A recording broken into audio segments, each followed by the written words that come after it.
Yes. I think of you as the bouncer of all this this Michigas. The bouncer? Yes, you laser focused us on Twitter. You said 1,000% of the blame and rage needs to be rocket launched at the Republican zealots who made this possible. Blaming other liberals isn't going to change a damn thing. It will only confuse the matter. Decide today, right now, what you plan to do about it. That doesn't mean I'm not going to take gratuitous swipes at Susan Sarandon, as I've already done. But you are a better man than I am.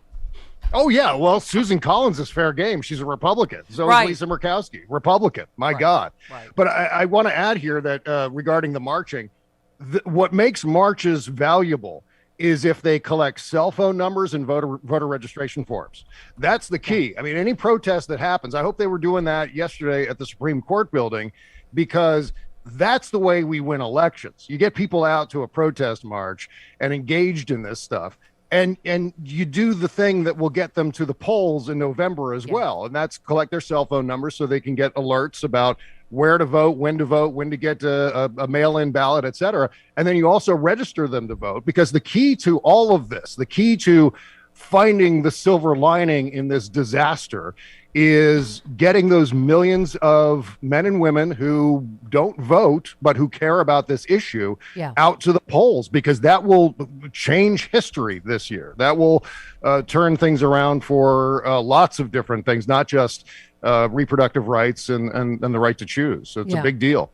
Well, and I got to say, our friends at Midas Touch were on this yesterday. They said the GOP just made a fatal mistake, and they know it. Get ready for lies, distractions, disinformation to pour in. They will focus on the leak. They will call opposition insurrection. They will vilify you as woke. Don't fall for their distractions. Don't be silenced.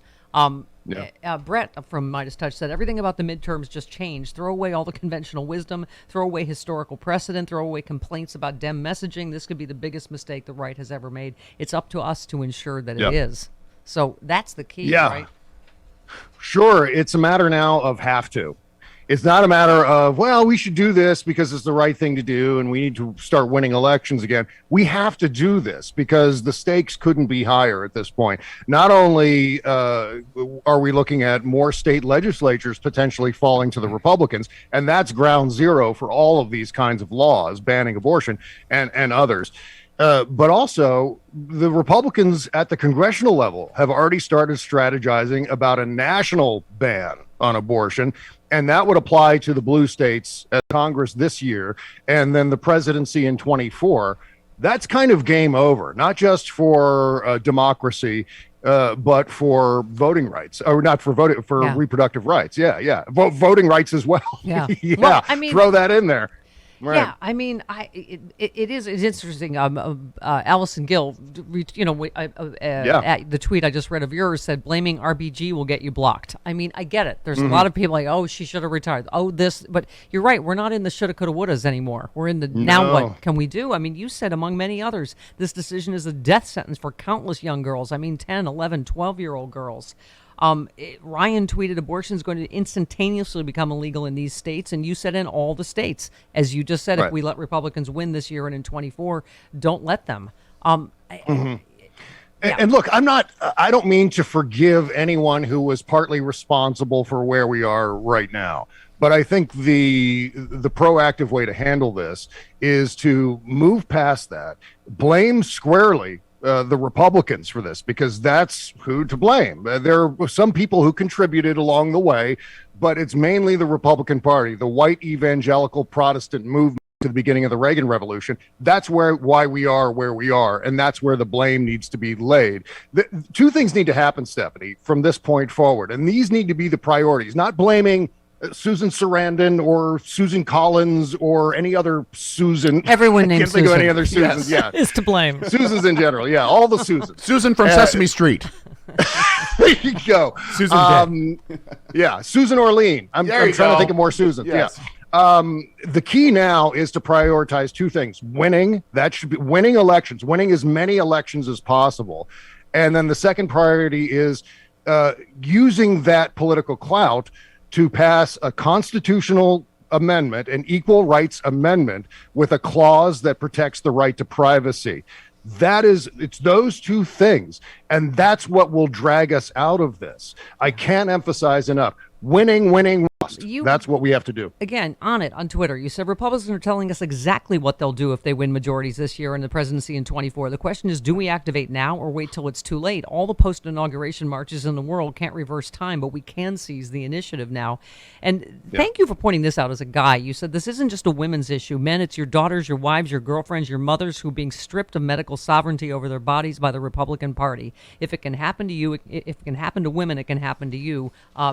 Around and find out, etc. Right. Somebody said yesterday, hey guys, child support, starts at like a quarter of your income, your annual income. This is not a women's issue, right? Right.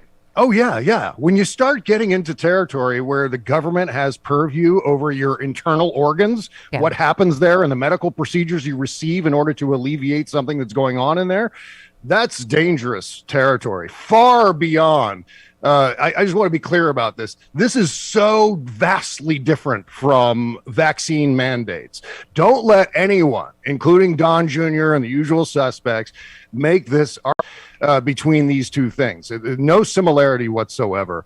And you can start doing the list of reasons why these things are dissimilar. So don't allow them to make that comparison. But we do need to activate as though the Republicans are coming after basic civil rights in this country, purview over your body, who you can marry, go on down the list, how you plan your family. These are all things that Republicans want intrusion into, and that's what's next on deck. They're working toward those things. Yeah. Well, by the way, you said, let me guess, the no, my body, my choice tweets from the anti-vaxxers and shirkers at the moment. Although Don Jr., who I know you're the official responder to Don Jr. Not have cared less about other people's body choices for the past 2 years of vaccine mandates can't be overstated. And you said if you can't see the vast difference between vaccine mandates, which have existed for decades to prevent disease, and the government forcing women, girls, and rape and incest victims to give birth, many of them dying in the process, you're considerably dumber than I thought.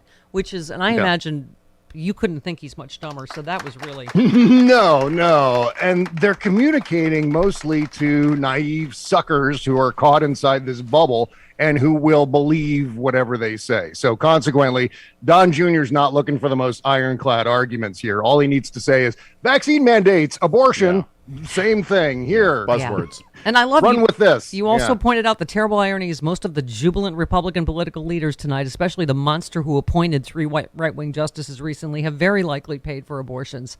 But, as you always say, and they will continue after abortion is outlawed, they possess the means and the shameless hypocrisy. That's what we always say. They right? Yeah. Oh, this is entirely and has always been entirely going back to when this union between the aforementioned evangelicals and the Republican Party joined together in the late 70s with Ronald Reagan and into 1980. This has been going on for that long. And I don't see them being pulled apart necessarily, but this is what has landed us where we are with abortion right now. And I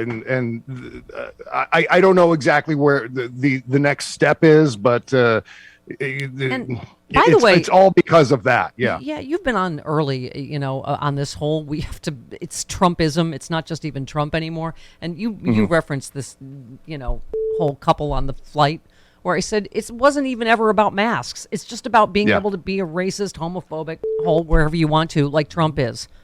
Right? I mean, you said red hat flight instructions. 1, be loud, rude, and disruptive while passengers are already stressed and worried about safety. 2, get removed from flight. 3, scream like whiny, persecuted babies, insisting it's because you're a Trump supporter whose free speech is being trampled. Right? It's just, you don't get you're not allowed to act like a D anywhere you want to. And flying is a privilege, right? Yeah. I mean, they're mistaking free speech with just being able to flaunt the rules of society, to be able to ignore how you're supposed to behave on an airplane, all the things. And they don't quite understand anymore what those rules are, how you're supposed to behave in a decent society, because Donald Trump has told them, well, it doesn't matter. All those rules don't matter unless it's written down somewhere, unless you can maybe get arrested and go to prison for it. Anything else is fine. It's like the Elon Musk rule for Twitter now. If it's legal, you can say it. If that's the new rule for free. No guardrails on any of this stuff. Doesn't matter if it's true. Yeah. Well, plus someone... it's this larger nervous breakdown that's happening across America, where people just are losing their minds, and it could be just acting out. There could be something darker now, going on. You and Kimberly Johnson tag team on Twitter. Is there any other activities you enjoy together? Oh my God. Stephanie. Karen wants me to get up in their business, their marital business. No, Sicily. No. Trevor and Sicily vacation. Can we summer with you and Kimberly? Is what we want to know. Yes, that would be wonderful. We're not swingers, Sicily. It's Cecily. Cecily, yeah. Okay. Kimberly tweeted, "Hey GOP, banning books is literally the opposite of free speech," and you said so is shooting protesters for a photo op. I mean, yeah. It's just one horrible piece of news is just distracted by another. You're just like Okay. Again, it's all politics. It doesn't actually apply to their personal lives. It's just it's an attack line that they can go after the other team with. It was the same with abortion. It was what I was getting at before and losing my train of thought about abortion. That they don't care about the details. They don't care about the actual real world consequences. This is nothing but a baseball bat with nails driven through it that they can use to win a political shovel fight. Yeah. And what happens in real life, the practical effect of that is irrelevant. It's all about the politics. And that's what's driven the Republican Party on this issue for 40 years. And now guess what? They're not going to have it anymore. I know. They're not going to have this issue anymore to bludgeon people with. Finally, you retweeted Tucker Carlson said the war in Ukraine is designed to cause regime change in Moscow. They want to topple the Russian government. That would be payback for the 2016 election. You just said the party of Putin. But I have to admit, I was like, that would be pretty good retribution for 2016. I kind of like that idea. Well, you notice how Tucker's now gone back to where he was right around the end of February, when it started to become unpopular to support Vladimir Putin and the Russian invasion. So I think he's waited for the public attention to die down and become distracted so that he can go back to being the pro-Putin guy in prime time on Fox News Channel. And that's exactly what he is. That's what this argument is. It's just trying to distract from the actual reasons why Vladimir Putin has invaded Ukraine and laying it all on Joe Biden and the Democrats. And, this is all some sort of deep, dark conspiracy to overthrow Putin as a consequence of him attacking our election in 2016. Nonsense. Utter nonsense. Yeah. Bob, as you can tell from my fluorescent wear, it is outdoor bike day. You and I are cyclists. Yes, be careful. I would just like to ride my bicycle. I'd like to ride my bike. I just want to get away from all this. I want to ride away from all the news. And I don't know if you know this, but President Carter went for a bike ride at Camp David. Did he know it was the beginning of National Bike Month? Happy Bike Month, Bob Cesca. Happy Bike Month. Is it Bike Month? I had no idea. Apparently. And was it President Carter went for a ride? What was President Carter doing? President Carter? Ride? I don't know if that was now, but it is National Bike Month. No, it was back in the day. Yes. Back when he was allowed at Camp David. Right. Okay. To celebrate National Bike Month. It's a picture of him starting May. Got it.